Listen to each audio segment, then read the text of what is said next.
Elle grignote un peu plus nos côtes chaque année.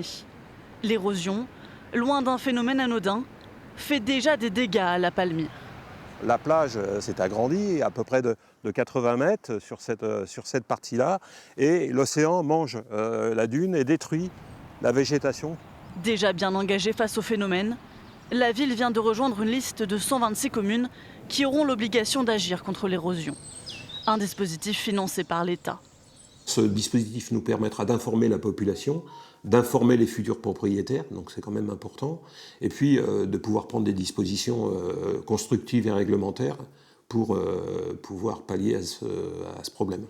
La commune devra cartographier les zones à risque d'ici 30 ans, où il sera interdit de construire de nouvelles habitations, et d'ici 100 ans, où toute nouvelle construction devra à terme être détruite.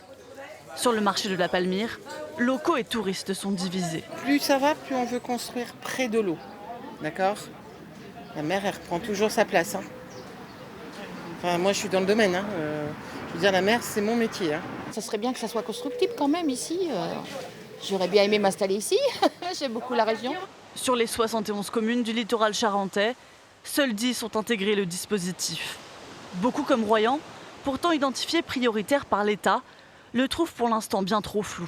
On n'était pas favorable, dans un premier temps, à être inscrit sur une liste qui allait nous donner plus de contraintes que de solutions, enfin de notre point de vue, en n'ayant pas la réponse sur le financement. Le décret sera précisé à l'été. Les communes menacées par l'érosion pourront le rejoindre à tout moment.